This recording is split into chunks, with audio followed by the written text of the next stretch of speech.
Right, okay, enough you're saying now. So we're talking about hacking and product making. And so to set a bit of a baseline, I want to ask each of you what you feel the differences are between being a hacker and being someone who creates a product, or if there is a difference. So let's start with you because you're nearest. Sure. So I think it's common to think of hacking as being prototyping and as a way to practice the life cycle of a product. And to think of releasing a product to have all these other factors, like maybe from a technical perspective, maybe scaling is an issue that you would deal with in releasing a product, but you wouldn't when hacking. But I think that's not true. I think there are hacks that apply to things like scaling, and really hacking is about trying out new things. And I think that applies to basically every part of releasing a product. So I think hacking is a state of mind, really more than it is a specific action. Okay, and would you agree? Absolutely. I think for me, the difference between hacking and actually having a product is the difference in something that I can use versus something that anybody else can use. Quite frankly, there are lots of things in the project that we're working on where, oh yeah, hey, this thing's tweaked. Oh, I need to fix this. It's very easy for me to fix these things because I'm one of the designers, right? So I don't really think about how difficult it might be for somebody else. Well, it's not doing the thing it's supposed to do. What do I do? Well, they're not engineers, and they need to actually, it just needs to work. So it's not allowed to break. And there's a really big difference between having a prototype or something that's maybe a step beyond a prototype and an actual product that is not going to break in the customer's hands. Okay, thank you. So I think the hacking, you can be purely creative. You can let out your creativity, do whatever you want, be excited about it. But when it comes to a product, you have to think about others. Do other people like that actually? Do they like the solution? Would they buy it? Would they use it? So I would say that's the difference, because the one perspective, you are happy with something, you're really proud you created something, but in the other case you need other people to be proud of it too and to value what you did. Well, Wow. I think a lot has been said already, but I'm going to represent a slightly different aspect of hacking. I've been involved in hardware mostly, and there's a huge difference between hacking a hardware and making a hardware product. When you hack hardware, you change its primary function, and it becomes maybe something else, something that wasn't intended, and that becomes maybe the product that you can use. Maybe that's the thing that only you could make use of. And in hardware, again, if you hack a prototype, which is what every designer do when they do lo-fi prototyping, that's the first iteration towards a product in the long term. So it's very consistent, in fact, with most recent design practices in that sense. And so, a question for you guys, because no one is safe. Put your hand in the air if you consider yourself to be a hacker, music hacker. Yeah, one or two, yeah, maybe a little bit, okay. And so, if we're taking hackers who are awesome, they've got all these brilliant ideas and they're making fabulous things, quite often at a hack day or a hack weekend, how then would you guys advise people to maybe take something forward? Because obviously you get this volume of brilliant ideas, and I've covered so many events where I've seen people walk away after they've worked on something for a couple of days, but they don't necessarily have time to come back to it or turn that into a business. That's quite a hard proposition. So how would you say, okay, take that onwards and actually, don't leave it behind? I think it's fine to leave it behind. I mean, hackers come to hack days for this spirit of open innovation, for exchanging, maybe raising their profiles or finding collaborators. I mean, there's so much they take back for themselves that I think it's absolutely fine to get an early feedback and go away with that. I mean, it's not nothing, in fact, to get the appreciation of their peers and of others. It doesn't have to become straight away a product for it to be interesting in itself. Okay. Would you agree if you're running a hack space? Do you encourage people to do something on the spot or take it forward? It's a good question. I do agree that it's okay. It can be a learning experience. But I don't think I know the answer to that question, how to take the germ of an idea and take it to that next level, especially when frequently the projects that people are working on at hackathons or hack spaces they're hobby projects. They're things people have had on the back burner that they want to try out, but it might be difficult to maybe incorporate into their day job or find the time to work on it more. And I'm not sure what the answer is to that question. I think that's a really good point there. There's a difference between hacking on something and the passion that you have when you hack on something is something that's just, it's ultimately very, very passionate. And there's nobody telling you how to hack except your own self and your own harshest critic. However, when you turn something into a product, that's a very, very different path, right? Now you have to have somebody else to please. You have to please the customers, you have to please the investors, you have to please your mom, your grandmother, right? Ultimately, you need to ask yourself the very first question, do people really want this thing, right? And when they say yes, yes, yes, yes, there's a lot of people that are excited, but then you have to ask the question, all right, are you actually willing to open your wallet for this to go have this product? And that's where the pedal meets the metal. Like some people are just like, well, maybe not. So that's ought to be the first question. And then the second question is inside of your passions. Do you really want to do this? Because if you're truly a hacker and you're not a product developer, do you really want to do this? Because with Bartendro, our cocktail mixing robot that we've built, we spent 4 years building all these machines and testing them. And let me tell you, a cocktail mixing robot that makes a bad cocktail makes really bad cocktails. And they can't help you sort out your love life afterwards because they're not going to talk back to you, right? So we've had a lot of fun building these kinds of projects. But at the end of the day, after our Kickstarter, now we're looking down the barrel of the gun. Wow, okay, we've collected $200,000 and we have 150 bots to ship. And all of a sudden the game is very different. And there's quite a few pressures for us, and it's not hacking. Definitely not hacking. I think a first step should be or could be to gather a small team to get people as excited as you are in first place. So if you get that group of people, they can help you. Ideally, you have complementary viewpoints on where to bring the product, and maybe somebody who gets out there and asks people whether they like the product or not. So that would be like a first step into the direction of a product. To gather a small team, go out, ask people whether they like it and what they think of it and how to iterate it, so you can improve and get something really cool done. And so, through the process of going from your brilliant hack into maybe making a product that can be a business, you're also going to have to change some of the things like your skills and your language to also become a business person beyond being a hacker, and your world becomes about MVP and USP and WTF and OMG. And why do you have to learn all this stuff? Do you think there's an interest for this, or is this the point where you get a business advisor in, and then you can maybe be creative? How would you advise people to make another step? Yeah, I think his response is correct. It's all about getting a team together and making sure you have the puzzle pieces fit together. And it's all about interest. If you have that inside of you to be interested, then it's probably worth it to jump in and do the learning. But my personal preference is get some friends together and have all those skills. And so, where do you find people with the right skills and mindset? That's a tricky question. Well, I guess that's not an easy question, but the first step, as I said, would be to gather some people that share your interest. Maybe the first group of people that could be your team of founding a company, or maybe not, should have the same passion like you, but not necessarily you're complete at that point. So you don't have a salesperson, a CEO, and a business development person, and marketing and everything. But you could find those somewhere. Maybe we come back to that later. But the main point is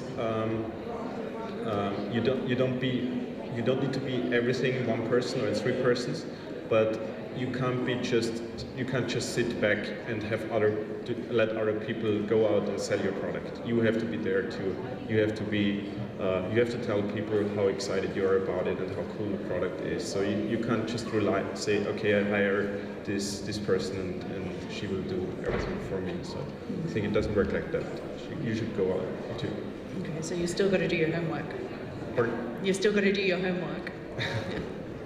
And so when when you become this business person, when you have this product, how do you take this outside of a circle that is maybe more about hackers? A wider market may be difficult to pitch to. I mean, we're here with great people who work in the music industry. We're quite lucky. We've got record labels and all sorts of, rock stars around that we can talk to. That's great.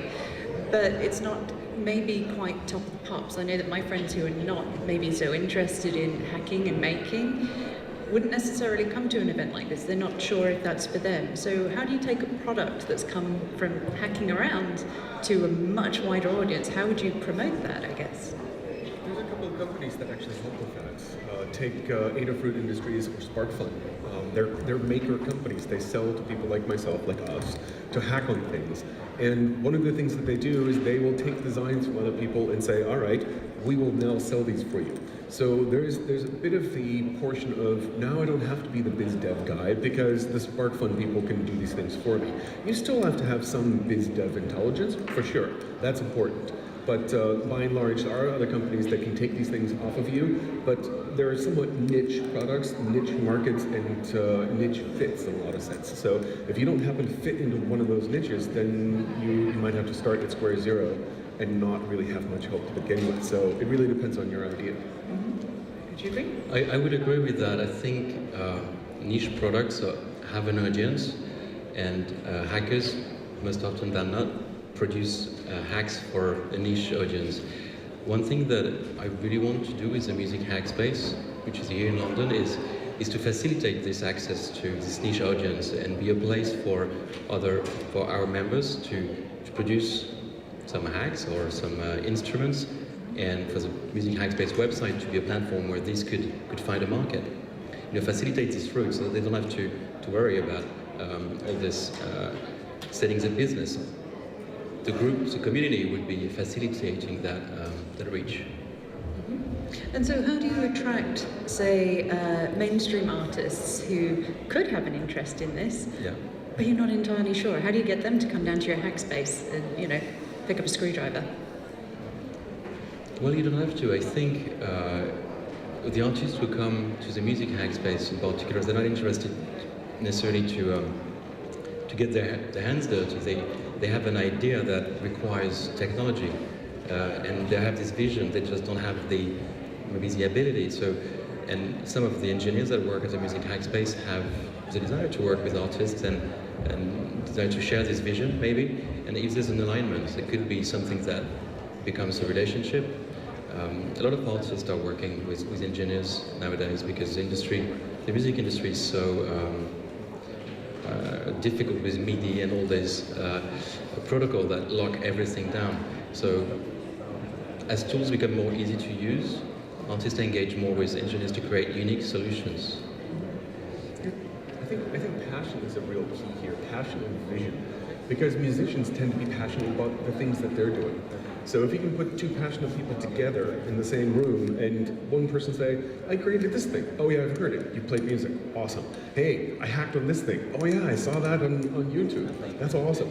Did you know you could do this and then this? And just putting people together in the same room. And there's an example of this from AT&T Bell Labs. The building that they designed at AT&T Bell Labs had these enormously really long corridors, and they would put people that, a chemical engineer next to a physicist and then a computer science kind of person, all jumbled together with no apparent rhyme or reason. What would happen is that as people walked past the offices to get to lunch, or they could just get to the bathroom, they would have to interact. Oh yeah, right, I have a physics question. There's a physics guy. Let me go talk to the physics guy. So it's all about jumbling the right people together in the right spaces. So sometimes it's just a matter of literally come to one space and let's start talking about things. Let me show you the things I'm passionate about, and I think the rest will just happen. Similarly, as you bump into a physicist on the floor to lunch, I think a lot of other things are coincidence, or you bump into that famous artist on a bar of that festival somewhere. Things like that happen, so sometimes it's really just, lucky coincidence. Yeah.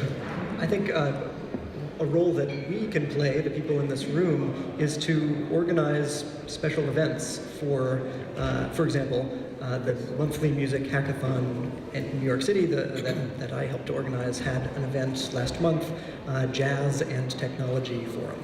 where we invited several music information retrieval scientists, and we invited several jazz musicians, and we put them in a room, and we said, come up with 5 ideas for something that you can perform tonight, and just force them to collaborate. And it was quite interesting what came up. It was, I feel that the scientists learned a great deal, and the musicians learned a great deal.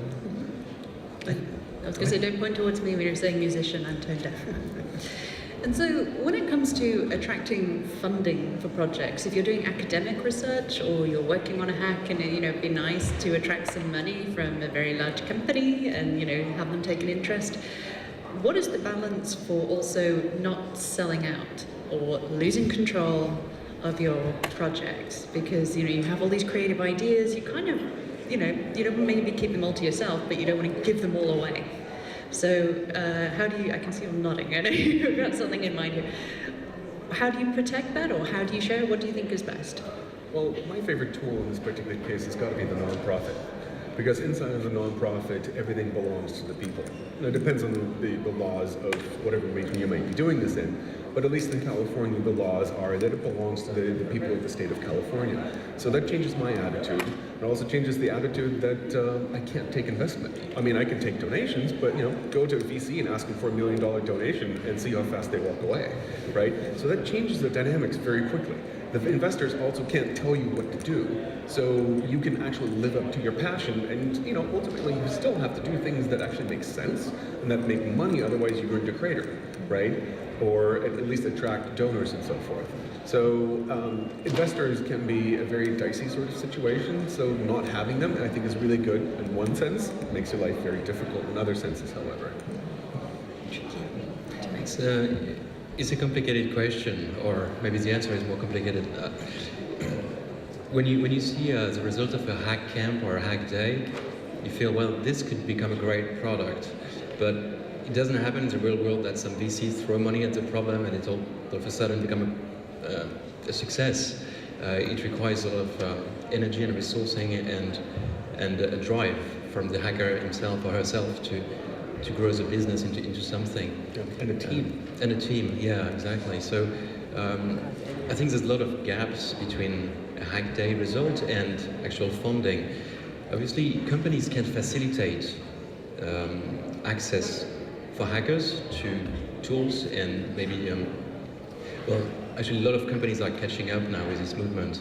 I think Microsoft in London has an incubator and you can work there for free if you want to. Google has 20% of the employees' time, or is diligent, I don't know, but to work on their own project. In my company, we run a hack cafe every Monday afternoon, and employees work on their own project, and we invite people from outside. So there's always possibilities for evolving these ideas in the long term, and after 6 months or a year, maybe turn it into a product that could be backed financially. If I may add a suggestion, so if you're going to start something, I would suggest to keep the team and everything small as long as possible, as long as until you're sure that you have something that is really valuable that you can get out and that people are excited about. Because if you scale too early and throw money in and then it's not the thing that you dreamed of and that other people dreamed of, it might end up in a waste of time. Maybe you are still excited about it, but don't make this super big until you know there is somebody that wants that. 3 to 5 people is the magic number as far as I'm concerned. If it's more than 5 people, it becomes unwieldy, and if it's less than 3, there's not enough discourse and dissent. And so, if there were a way for these big companies that was not funding to support hacking and creativity around music, what would you like to see that you don't see already? What would be that kind of magic ingredient where you could just walk up to record labels, technology companies and say, hey, we really need this. Can you help us out? There is an interesting initiative from Red Bull Studio in London, and they have this space. I don't know really the details, but they have access to artists who come to record, and they invite hackers and young startups to join and work there to facilitate the contact and relationship with the artists. So I think it's a very interesting way of making maybe new products based on new records and new ways of making music or distributing it. It's definitely about attention, so I'd like to see that people who hack or create something really exciting get more attention of people to get a platform, get the message out somehow. This could be one possibility, but I think there are many others. So definitely shouldn't be the case that it's just a hack weekend and then it's done and it's somewhere in someone's closet. So it should get out somehow.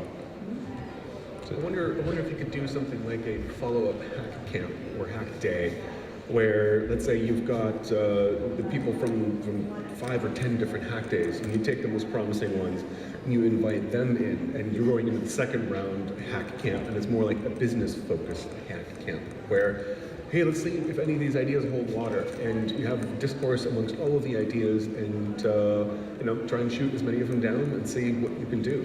Maybe out of that, the people that survive that round, the ones that don't get voted off the island, as it were, we'll see if they, if that's enough attention and highlighting for the VCs to come in and say, wait a minute, that's not half-baked, that's like 3/4 baked now.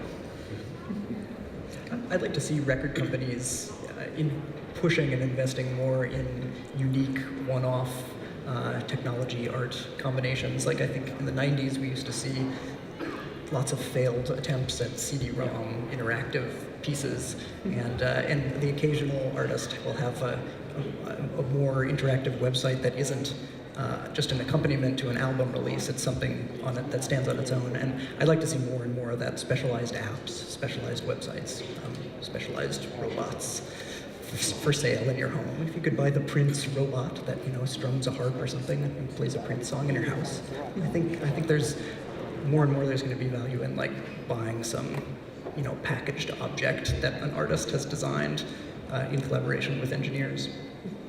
Okay, I have one more question for you guys, but I want you guys to have a think, because we're going to come to you for some questions after I've finished with this lot. So have a think and we'll come to you in a moment. So more generally then, if I was a famous pop star and I could, sing, and I have no idea about technology though, how would you attract someone like that? I mean, I'm not saying that Victoria Beckham is not a technologist, but I'm guessing she might not be. Stop laughing. But she has a high profile. She attracts a certain audience. It could help with spreading, news of technology. How would you bring those two worlds together? Well, that performer probably has ideas about pieces of art that he or she wants to make. And I think getting these people to talk about what those ideas are and then hearing about the range of possibilities that technology experts could provide to realize their artistic goals, I think that's the key. Trying to get their imagination running based on the playing field of what's available technologically. I think I would take some of that music and see if I can build something creative with it that is compelling, and then throw it out there and see if the message actually makes it back to the artist, and hopefully the artist will be inspired.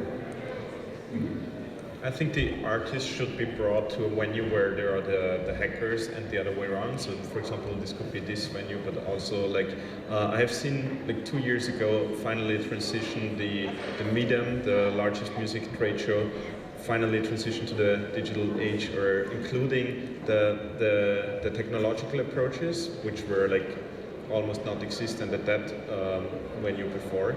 So I think there, where the music industry meets each year, I think in 2011 they had a third of all the presentations being about technology being introduced into the music area. So to get that awareness directly to where it belongs, to the music artists, to the industry. So this is one possibility, but there are probably a lot more too. But bring the stuff there where it should be. I think alongside Jonathan that trying to embrace the vision of an artist and capturing their imagination towards a goal that could be reached via technological means is quite appealing, and that's a proposition that hackers make to artists, I think, which could really work. And so do you think maybe that hackers should try projects with an artist in mind? Why not? Yeah, or have like Jonathan did with jazz and technology. I think it's a great idea. Cool. All right then. Who has questions? We have a wealth of knowledge here and an opportunity for you to pick at their brains. So if anybody has a question, poke your hand in the air. Yeah. Do we have yeah, we do. Sorry. Oh, she's in the front row. Hello. It's a comment rather than a question. I don't know enough in detail, but I know that the government's got these knowledge transfer panels in different areas and sectors of the media in this country, specifically for enabling creative people in the media to filter their knowledge and inspiration into industry. They're constantly quoting this sort of, second largest industry in the country, blah, blah, blah thing. So I don't know whether there's one of those for music technology, but I would have thought there might well be, but it's something that we'd have to investigate. It's an interesting point. Do you think that because government... they clearly recognise the value of this kind of creativity, and the music industry is obviously one that we need to nurture. So. No, that's cool. I mean, is government intervention something that you think would be welcome between hackers and the music industry? I doubt it. I really doubt it. Part of hacking is sort of what I mentioned earlier. It is something that I can do and I can follow my own passion. And when you go to a hack day, there's ideas thrown out and people say, I want to hack on this. Anybody else want to hack on it? And people congeal very haphazard, very ad hoc. And we follow our passions. And governments have ideas that are not necessarily, aligned with my passions. I mean, I can't necessarily say that government has passion.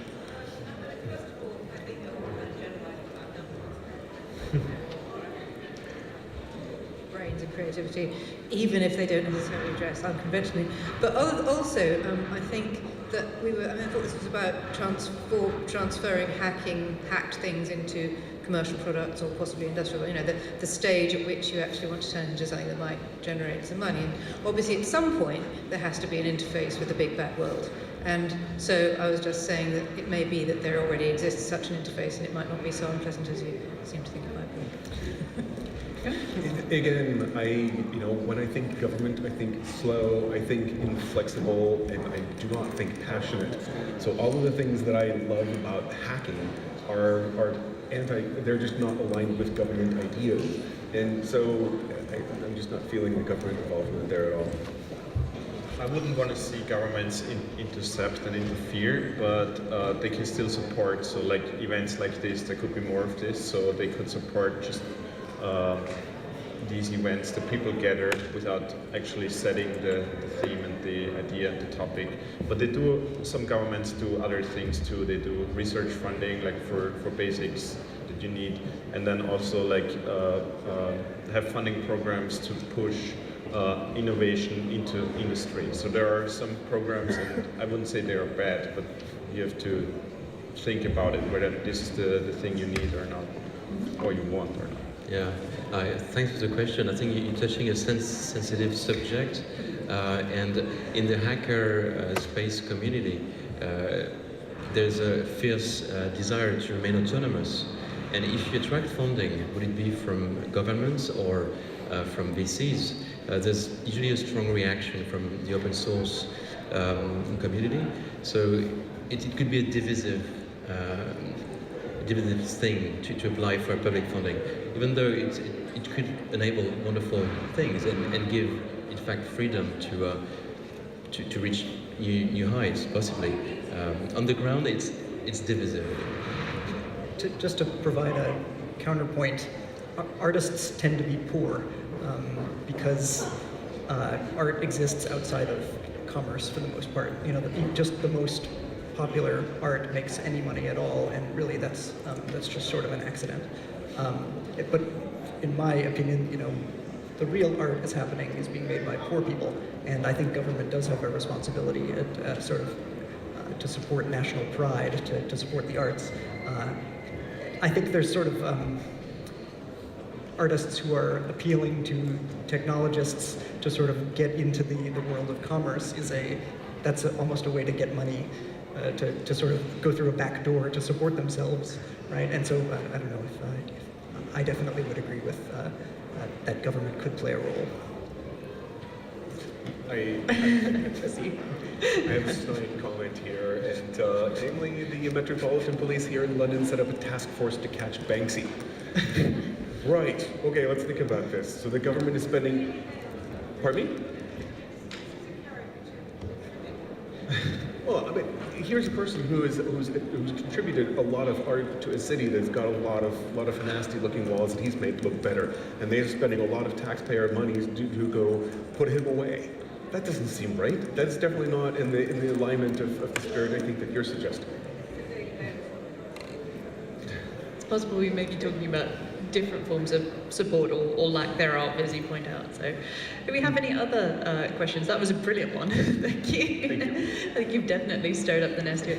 No, it was great. So, anybody else? Pick your hands in the air. Okay, hi. No, can we have the mic on? Am I? Yeah, oh, great, okay. It's a fascinating discussion, and I'd like to raise 2 points. I'm a musician and a composer, and I was really impressed by the way that Imogen Heap worked with hackers in regards to the gloves, and the way that she was resourcing lots of different types of technologies. And that became a product, didn't it? Yeah, and I want to use it. so I was very, very impressed. The other thing is that I'm very interested in music education and technology, and what I was going to ask the panel is, where do you see hacking in the future of education, music education?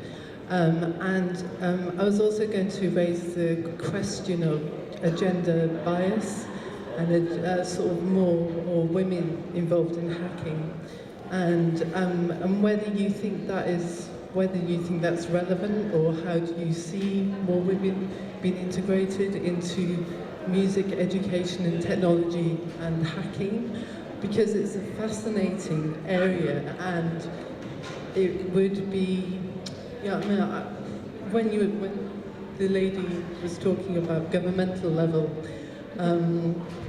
that type of knowledge exchange and knowledge transfer, and the questions and the sort of answers about hackers wanting to remain autonomous, it raises issues that, for me, as a practitioner and as a person, about who was sharing information with what type of gender is actively sort of participating in these groups, and does the community want to educate? How does the community want to educate the young people of the future? So those are the questions that are raised for me. Okay, so we'll take the idea of gender, because I appear to be the only one here who brought ovaries. How do you encourage more young women to join your club? This is a really difficult issue, and I'm more a computer scientist than a hardware kind of person. And having gone through a computer science university degree, there would be a class of 30 or 40 males and 1 woman, and it's just common. It's just absolutely absurd. However, this is number one, to answer your question. Yes, this is a very serious topic, and there's a lot of people that are thinking about this. There's a lot of geek activism and feminism groups that are spawning up. In particular, one of my favorite groups is the Pi Ladies, and it's a bunch of ladies that are getting together, and they're teaching other ladies how to hack on Python. And occasionally they'll allow some boys into the club and give presentations and so forth. But by and large, it's a very supportive community to bring more women into it. I know, for instance, the O'Reilly conferences have really had their brain on trying to bring better gender balance. So one of the ways that they're doing that is that they're bringing in female keynote speakers. as high visibility people. And then there's also doing a lot of things that are a little bit more subtle, such as when they're putting out the conference materials. Their conference materials include a lot of women. There's a very heavy gender bias in favor of women in this particular case. To get the feeling that women are actually more comfortable, or can be more comfortable, and can be welcomed at these types of events. Regardless, I don't think enough is being done, and these things are really difficult. So I don't think there's any really good answers for this just yet. We're early on in trying to actually bring about better gender balance, so if anybody has any good ideas, I'm certainly open to it. I think it's two topics that are somehow connected, and in terms of the gender problem, especially for technology and technological studies, you need to start at an early age. There are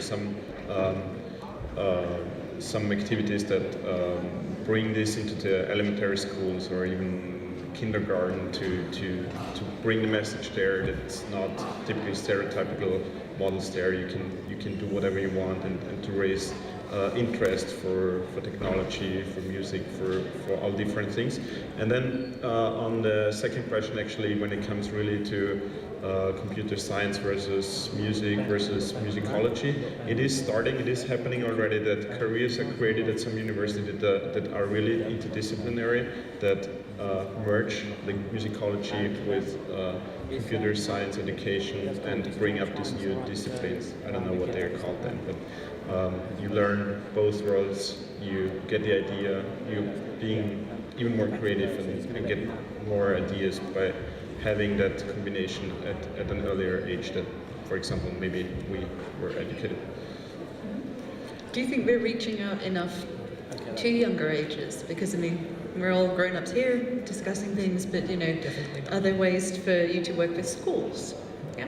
Yeah, at the event series that I helped organize, we intentionally don't have alcohol because we don't want to have to deal with telling the kids to go home at a certain point. And we've had a few groups of high school students from the neighboring state come in and do their projects with their parents, and it's been really rewarding. And I think there are a few hackathon events on the east coast of the U.S. that are specifically for high school students, and all of these kids have come from those programs. So I think specialized events for kids are, I think they can be really successful, and they're needed. I actually have a question if anybody has the answer to this. It's something that's perplexing. So we get about 2/3 of the RSVPs we get for our monthly music tech event in New York they're females. But about 1/5 of the people who actually show up are female. So I have no idea what could be causing this, and it's pretty consistent for about a year now, every month.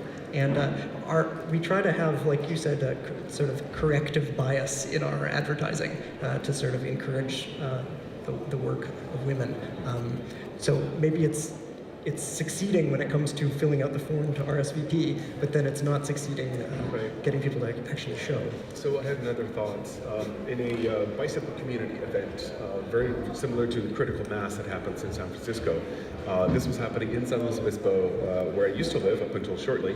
And the rule to actually get this project and this event happening was that all the women are invited.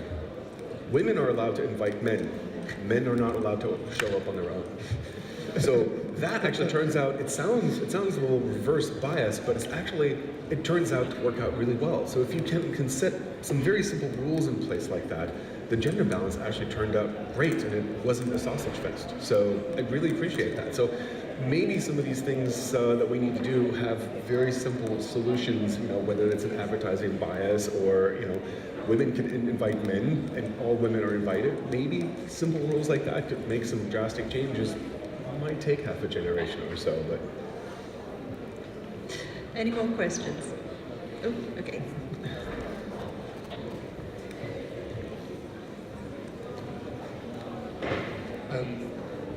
It's less of a question. I just wanted to add something. You kind of raised the point earlier about how can kind of hackers and people making products get those in front of artists and work with artists.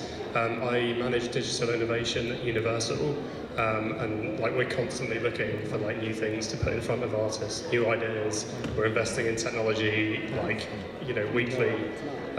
So, you know, people shouldn't be afraid of like coming and approaching myself and other people like myself in the industry and hunting them down and like bringing their ideas and showing them. And, you know, we're happily like match them up with the right artists, or, you know, offer them advice or hook them up with other people. You know, don't be scared to say hello and you know, make your ideas known.